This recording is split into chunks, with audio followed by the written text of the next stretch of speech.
আভাস নিউজ আপনাদের সঙ্গে রয়েছে আমি অর্পিতা। শুরু করছি সংবাদ। আবহাওয়া দপ্তরের কথা মতো নবমীর সকাল থেকে দফায় দফায় বৃষ্টিতে এক প্রকার পুজোর আনন্দ মাটি হলো এবার। বিগ বাজেটের মণ্ডপ করেও দর্শনার্থীরা ভালোভাবে দেখতে পারলেন না। নিম্নচাপের ফলে বুধবার রাত থেকে প্রবল বৃষ্টিতে বেলদা সহ পাশাপাশি এলাকায় জল ঢুকছে দোকানে ঘরে। বেলদা স্টেশন রাস্তার মধ্যে এক হাঁটু জল থাকায় কোনোভাবে জল মাড়িয়ে পার হতে হচ্ছে রেলযাত্রীদের।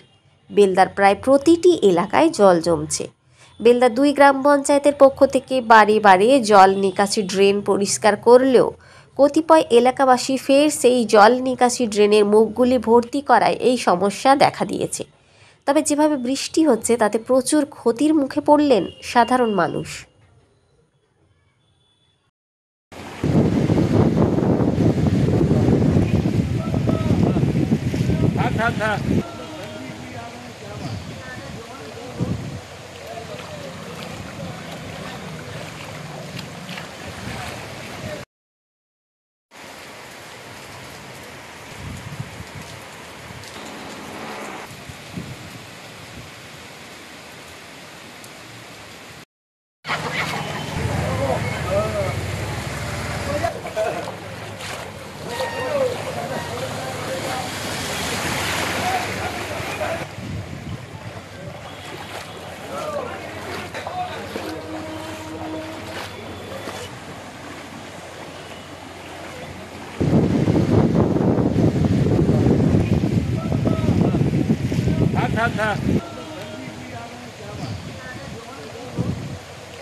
ভিডিওটা করে নাও, দিলে আমি বক্তব্যটা দিয়ে দেবো।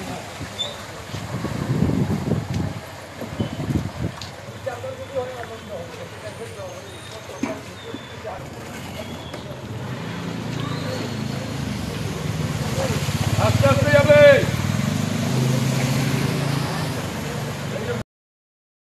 বলতে গেলে কিছু না, এইটা যে আমাদের যে নতুন রেলওয়ে স্টেশনের যে আছে কাজগুলো যে হচ্ছে, কাজ হওয়ার পরে যে আছে দেখা গেছে যে এই নালাটা যে আছে পুরো ক্লিয়ারেন্স না করে কিছু মালপত্রগুলো ভর্তি আছে এখানে।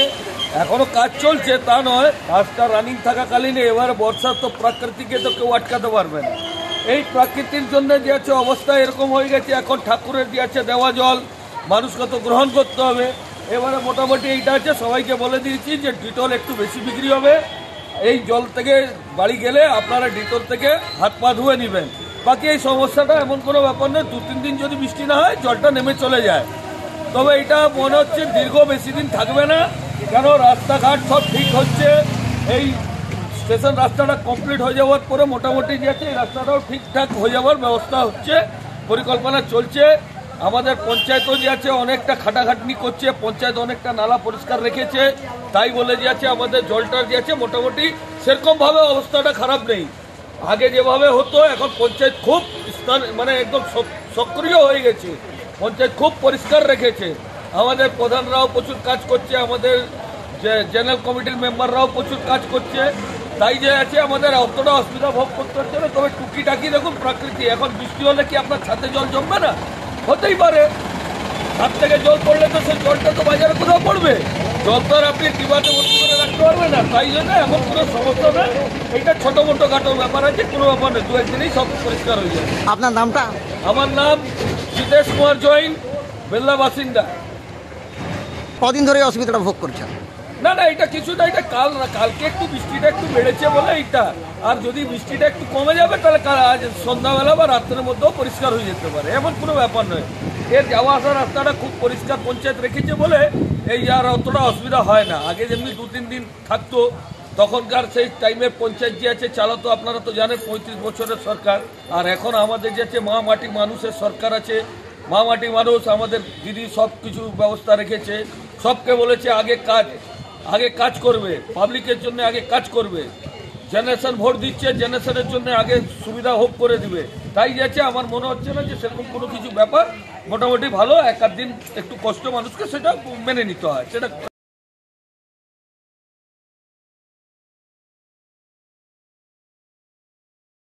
নিম্নচাপের জেরে নবমী থেকে টানা বৃষ্টিতে ভাসছে বাংলা।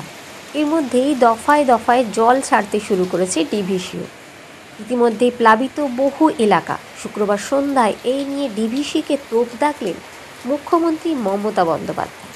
চাঁচা ছোলা ভাষায় বলে দিলেন, উৎসবের মরশুমে বাংলাকে ভাসানোর চক্রান্ত করেছে ডিভিসি। বৃহস্পতিবার রাত থেকেই জল ছাড়া শুরু করেছে দামোদর ভ্যালি কর্পোরেশন। এখনও পর্যন্ত পাঞ্চেত, মাইথিন সহ বিভিন্ন বাঁধ থেকে ডিভিসি প্রায় 1,50,000 কিউসেকেরও বেশি জল ছেড়েছে বলে দাবি মমতার।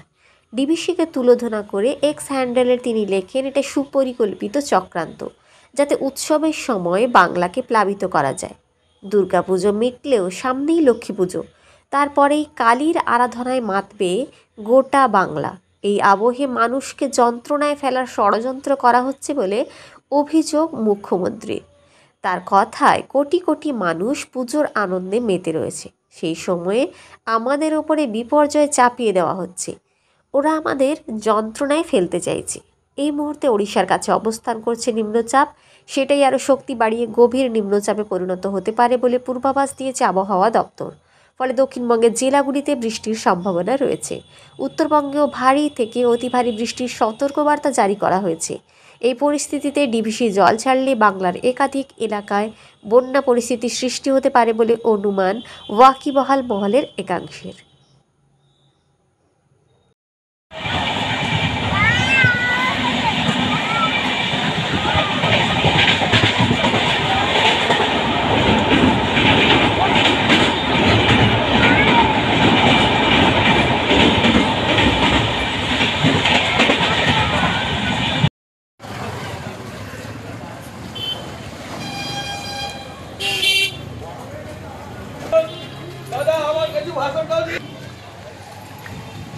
ভিডিওটা করে দিলে আমি বক্তব্যটা দিই।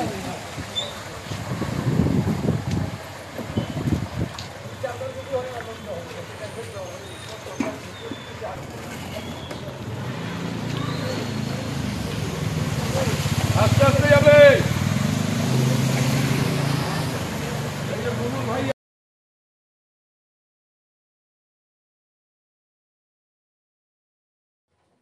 খড়গপুরের নতুন ডিআরএম ললিত মোহন পাণ্ডে শুক্রবার বেলদা স্টেশন পরিদর্শনে আসেন।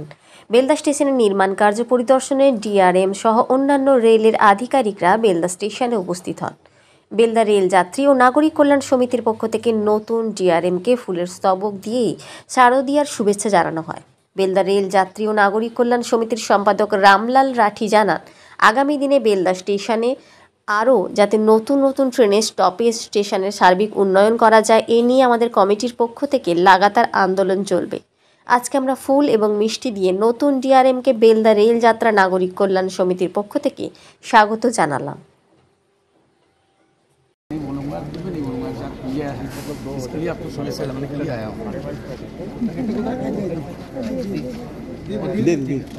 तो सर मैं कभी आपको खड़गपुर से मिलूंगा टाइम करके आपसे, ठीक है सर।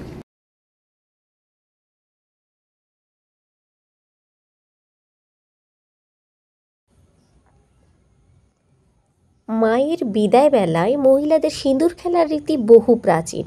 এর সঙ্গে কোনো পৌরাণিক কাহিনী জড়িয়ে আছে কিনা তা নিয়ে বিতর্ক রয়েছে। তবে শাস্ত্রীয় তাৎপর্য সেভাবে উল্লেখ মেলেনি। যোগ রয়েছে সমাজ সচেতনতার। দেবী দুর্গাকে কন্যা রূপে দেখা হয়, তাই পুজো শেষে তিনি বাপের বাড়ি থেকে শ্বশুর বাড়ি ফিরছেন। তাকে সিঁদুর পরিয়ে যেন বলা হয় দাম্পত্য সুখী ও মঙ্গলময় হয়ে উঠুক। মূলত এই ভাবনাতেই বিবাহিত মহিলাদের মধ্যে সিঁদুর খেলা চলে। কিন্তু এখন মায়ের বিদায় বেলায় অবিবাহিত মেয়েরাও সিঁদুর খেলছেন। এই সামাজিক আচারে জুড়ে গিয়েছেন পুরুষরাও। এ যেন বিবর্তন। দুর্গাপুজোয় যেসব রীতি রয়েছে তার মধ্যে একেবারে প্রথম সারিতে এই সিঁদুর খেলা। মূলত দেবী বরণের পরে বাঙালি গৃহবধূরা লাল সিঁদুরে একে অপরের সিঁথি রাঙিয়ে দেন। সিঁদুরের কৌটো মায়ের পা ছুঁয়ে 16 আনা দক্ষিণা দেন। শাঁখা, পলা, নোয়ায় ছুঁয়ে দেন সিঁদুর। হিন্দু ধর্মে এই সিঁদুর শুধু প্রসাধন নয়, শক্তি, প্রেম, সৌভাগ্য, সংসার জীবনের প্রতীক। পৌরাণিক মতে সিঁদুর আসলে ব্রহ্মার প্রতীক, যিনি জীবনে মঙ্গল, সৃষ্টিশীলতা ও আনন্দ নিয়ে আসেন। মহিলাদের বিশ্বাস, সিঁথিতে সিঁদুর দিলে ব্রহ্মার অধিষ্ঠান হয়। অন্যদিকে মহাদশমী মানেই কষ্ট, দুঃখ, মাকে বিদায় দেওয়ার যন্ত্রণা। সেই কারণেই মহিলারা একে অপরের গলায়, গালে সিঁথিতে সিঁদুর দিয়ে রাঙিয়ে খুশিতে মেতে ওঠার কথা বলেন। এই রীতি থেকে বার্তা একটাই, জীবন হোক রঙিন, মঙ্গলময় এবং মা দুর্গার মতো শক্তিশালী। তাহলে শারদীয় উৎসবের শেষ বেলায় আবির কেন? আবির তো শ্রীকৃষ্ণ শ্রীরাধার প্রেমলীলা উদযাপনে, তাছাড়া জয়কে স্মরণ করতে। বসন্তের আগমনে প্রকৃতির নতুন রূপের সাথে আনন্দ করতেও আবির খেলা হয়ে থাকে।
একমাত্র মহিলা ছাড়া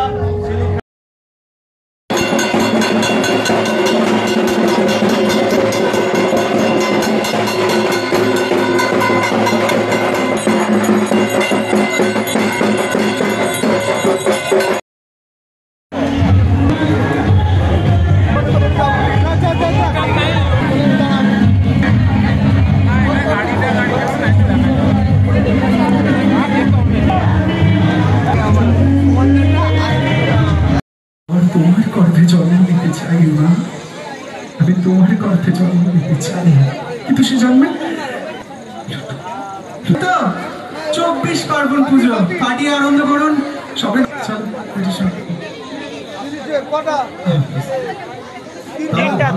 আপনাদের কি বলছেন, কিছু বলছেন না কেন?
প্রতি বছরের ন্যায় এই বছরও পশ্চিম মেদিনীপুর জেলার বিভিন্ন এলাকায় দশেরা উৎসবে মাতলেন এলাকাবাসী। তবে এই বছর অকাল বর্ষণের ফলে সব এক প্রকার মাটি হয়ে যায়। খড়গপুর থেকে শাওরি পর্যন্ত সর্বত্র রাবণ পোড়া দেখার জন্য মানুষ ভিড় করেন।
সত্যিই নমস্কার।